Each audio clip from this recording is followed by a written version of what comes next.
My name is Abdul Sattar and I am a researcher and author. Today I am going to talk about the issue of Palestine. The humanitarian catastrophe that has been unfolding in Gaza has triggered the debate about the ownership of this historic land. Jewish people claim that the land belongs to them, but the Palestinian people have the similar claim. Jewish people say that they have been there for more than 2000 years, although they were forced to migrate from that land during different periods. They still maintain some sort of existence there. They said that they were there before the birth of Christ, and 800 BC. In 800 BC, they were forced to migrate from that particular place because of persecution. And then in 600 BC, they were allowed to return to that historic land, and only 27,000 people returned. And during the first and second century, the Roman Empire destroyed the Temple of Mount, and then they were forced to migrate to different places of the world, and this is how they scattered all over the world, forming a diaspora. But they have always maintained ties with this historic lands, and they were there. Now there is a problem as far as this historic claim is concerned. The first problem is that the Jewish people are trying to base their claim of nationality on the basis of religion, and it is really very problematic because religion is not a monolithic phenomenon, and in modern times a nation is based on language, culture and tradition, and not on religion. People kept on changing their religion throughout human history. That does not mean that their nationality also got changed, because they cannot give up their language, they cannot give up their culture, they cannot give up their traditions. And most of these claims are based on religion. And in modern times, especially in European politics, since the rise of secularism, religious politics or religious point of view does not hold any importance in modern time. But Jewish people insist that they have historic claim on this particular land, and that claim is based on historic incidents, events, their holy scriptures, and other documents. On the other hand, the people of Palestine also claim that they are indigenous people, and most of the present day Israelis, they are not the sons of soil, and they have migrated from different parts of the world, especially from Western Europe, Eastern Europe, Russia, and other parts of the world, like the Ashkenazi Jews who migrated mostly from France, Germany, and other European countries, and then Sephardic Jews who migrated from Spain and Portugal, and then there are Jews from Arab countries as well. They say they trace their origin to the people of Canaanite, and Canaanite were said to be ruling over this historic land, which is called Palestine or Israel today. And some Palestinian historians also trace their origin to Palestine. And even in religious scriptures of Jewish people, there is a mention of these Philistine people who existed in the five cities of historic land, including Gaza. These cities were close to coastal areas or seaside, and they were there. Their existence and their presence is proved through some historic documents. And Jewish people also recognize that they were their rival. As far as their claim regarding the fact that they were the indigenous people, Jewish people deny it. They say that in fact the Philistines people had come from Crete island of Greece. So basically, they were Greek people. About Canaanite people, they also dispute this claim that Palestinians emerged from Canaanite people. But on the other hand, Palestinians insist that they are the son of the soil, and they were uh, the indigenous people, and it is a strong possibility that if Palestinians people have emerged from Philistines, they might have converted to different religion. Like with the passage of time, they might have converted to Christianity, uh, and with the advent of Islam, it is equally possible that many of them converted to Islam. Their conversion does not deny the fact that they were not indigenous people. Their conversion does not snatch their rights away that they were the sons of soil. Then, if we look at the recent history, it means the history of 200 or 300 years ago, we will find that these indigenous Palestinian people constituted the vast majority of the historic land. For instance, towards the end of 19th century, according to one census under the Ottoman Empire, uh, the Arabs or Muslim constituted 87% of the total population, while the Jews were only 3% and Christians were 10%. The people of Palestine say that as Jews were persecuted in the different parts of Europe, they started migrating into this historic land. And with the passage of time, this land was snatched away from the Ottoman Empire and given under the British mandate. And the British encouraged the arrival of these Jewish people. It is widely claimed that basically this state of Israel has been created for the persecuted Jewish people. But in reality, there are historians who make other claims about it, and their claims are entirely different from the ones made by some Jewish authors and historians that basically this land was created for the persecuted Jewish minorities that have been persecuted throughout the history, not only the history of Europe, but in Russia and other parts of the world, they were persecuted. So this created a sort of sense of alienation among them, and they desired to have a state of their own. Palestinians and Muslims do accept that Jews were persecuted, but they say that it was not Muslim who persecuted them.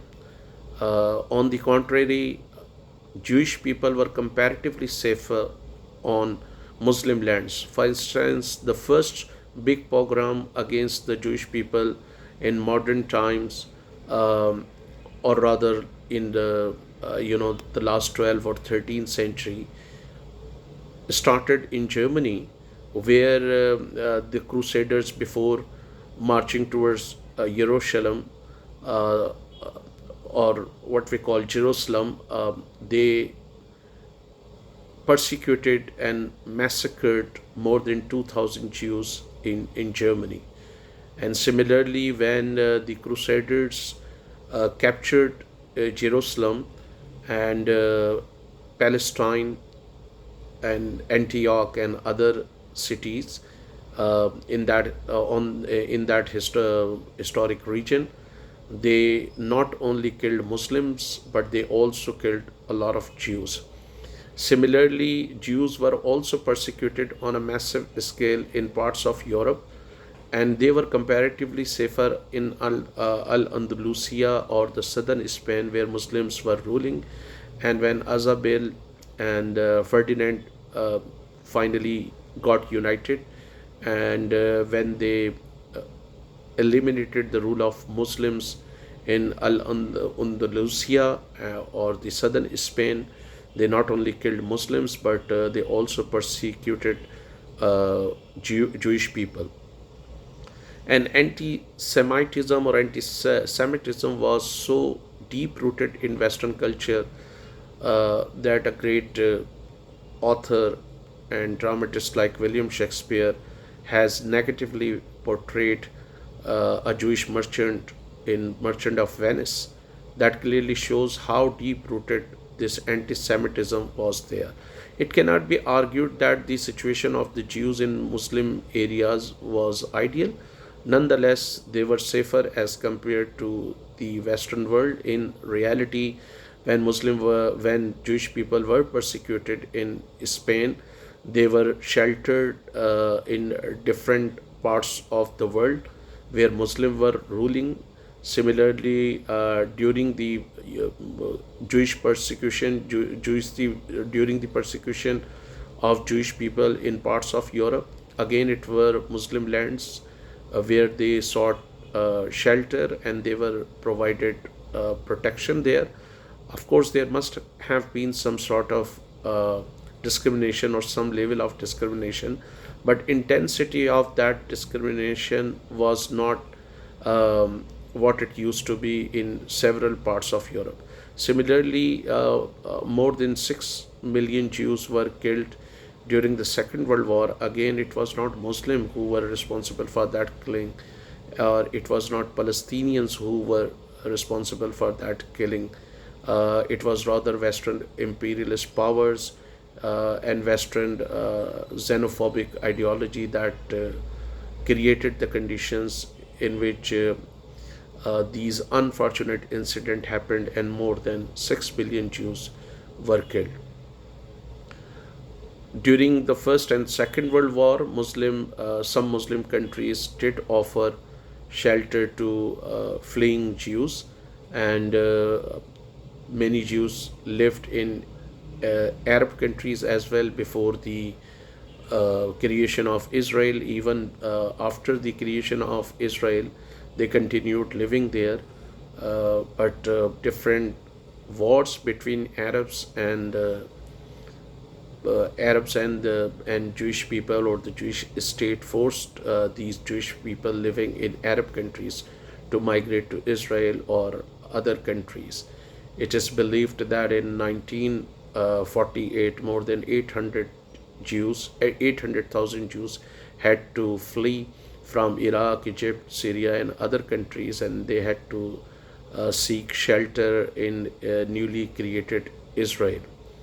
So these are their historic claims, and but as far as the treatment of Jewish people on Western lands is concerned, Palestinian or Muslim authors argue that has nothing to do with Muslim. After all, Muslim did not persecute them even after the conquest of Jerusalem and historic Palestinian land. Muslim did not damage religious worshipping places of Jews. They provided them protection. They did not carry out their massacre. They did not persecute them the way Romans persecuted Jewish people, or the way Christian earlier persecuted them.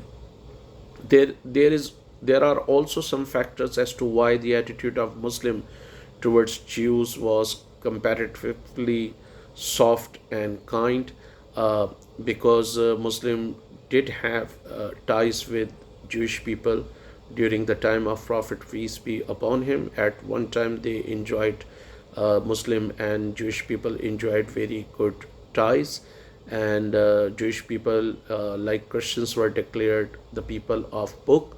So the attitude of Muslim towards Jewish people was not as harsh as the attitude of Christians people uh, towards you know towards these Jewish people.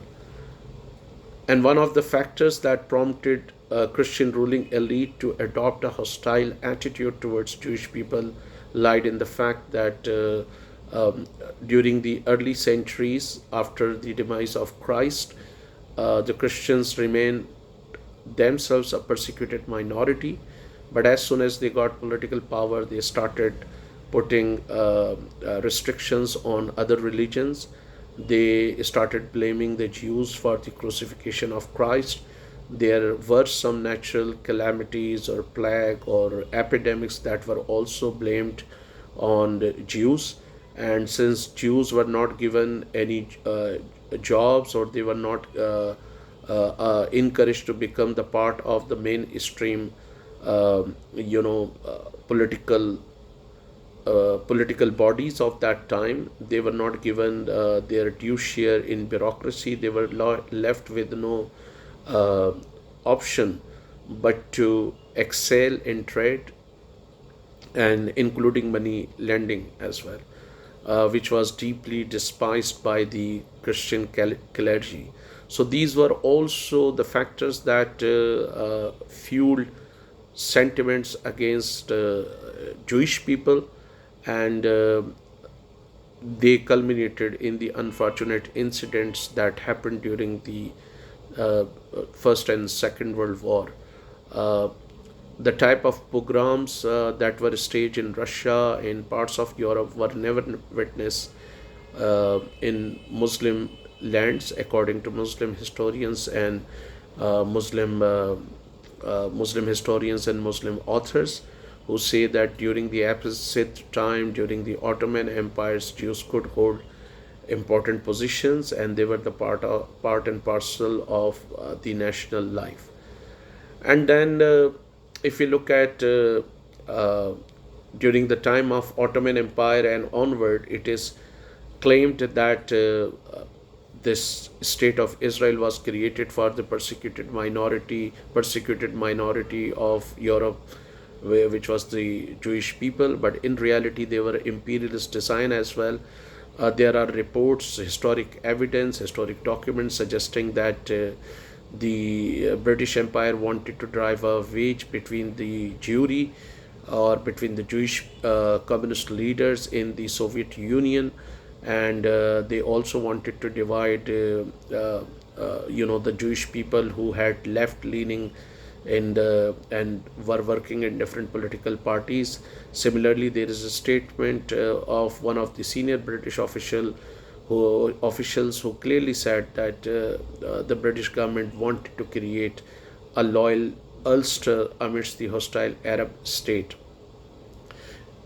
So the Palestinians and Muslim authors argue that since it was the Western ruling elite, the European ruling elites, that persecuted the Jewish people, so as a matter of fact, if they really wanted to compensate the Jewish people, then they should have provided them, a homeland, maybe inside Europe or inside Western world.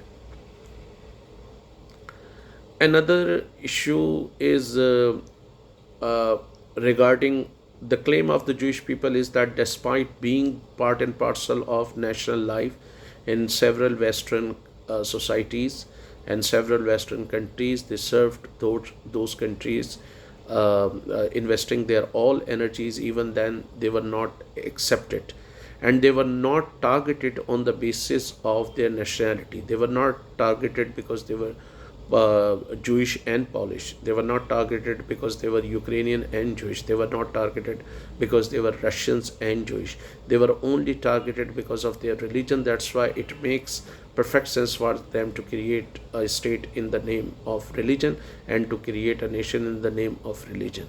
And they say that they had rendered a lot of services to Western society. Even then, there were incident of persecution, there were programs against them, they were never accepted.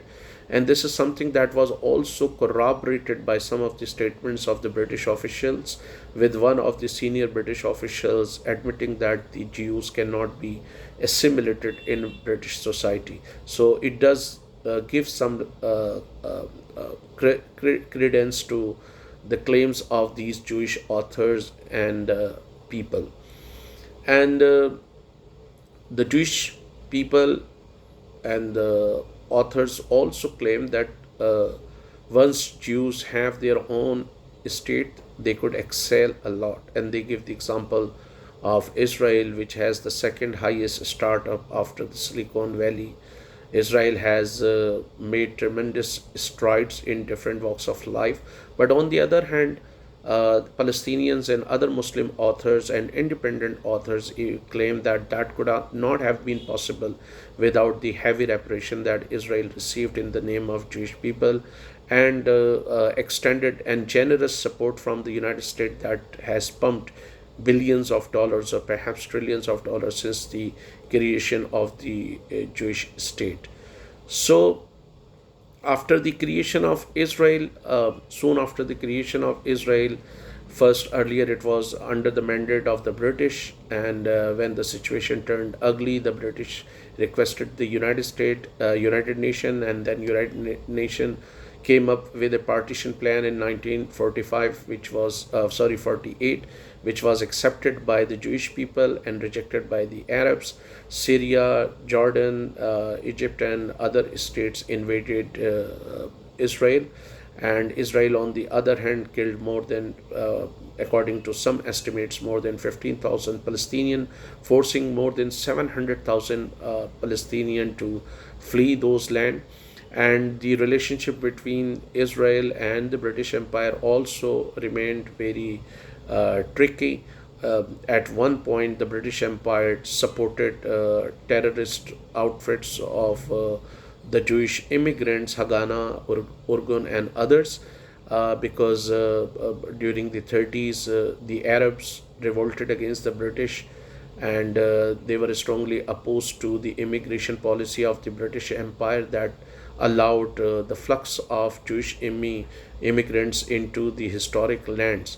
But when the British tried to halt this immigration, and literally they did it, they put a ban on it, then the Jewish settler started fighting against the British Empire, creating an impression that they were fighting an imperial force. So in 1948, the Palestinians say that even then the Jewish people, or Israel, was given a greater share, 54% of the land, despite the fact that they did not constitute majority there. And then after 1948, the tensions between the Arab world and Israel, kept on simmering. In 1967, during the Six-Day War, Israel defeated the Arab forces again. It took preemptive strike and destroying air force of Syria and Egypt within no time, and that was really a devastating blow, and occupying more territories, forcing more Palestinians to leave their houses. And then after that war, Palestinian Liberation Organization came into power. There were also secular groups that were strongly opposed to the rule of Israel, and they were committed to the extermination of the Jewish state. Some of them also resorted to what Israel called terrorist activities, from hijacking to attacking players in Munich. And then finally, during the decade of 80s, Hamas was created, and Hamas resorted to suicide attack, and it is believed that it has killed more civilians than all the Palestinian resistance group since 1948. And then during the decade of 90s, we have this Oslo Accord, according to which Palestinian state was somehow accepted, but Palestinian Authority was created instead of giving a piece of land, instead of giving a government to the Palestinian people. The accord was rejected not only by Hamas, but many secular Palestinians, including Edward Said, and he described it as a capitulation and complete surrender. Despite all that, Israel continued establishing settlements inside occupied territories of West Bank and Gaza, and which is a flagrant violation of international law. And Hamas kept on opposing those settlements, and Palestinian Authority also kept on opposing those settlements. The international community kept on urging Israel to put a halt to these settlements, but Israel would not listen. And then Israel and the people who support Israeli point of view, they say that Israel did try to hold some olive branch, dismantling certain settlements, according to some estimate 900 settlements from Gaza. But even then, they say that peace was not restored. And then Israel erected uh, giant walls across Palestinian territories, literally what some critics of Israel call creating a sort of apartheid.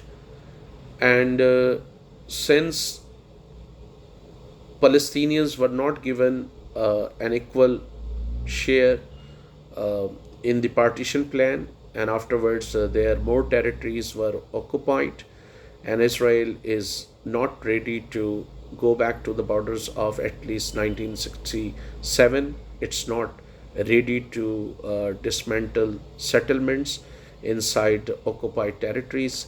This problem is simmering, and there is a strong possibility that it will continue simmer.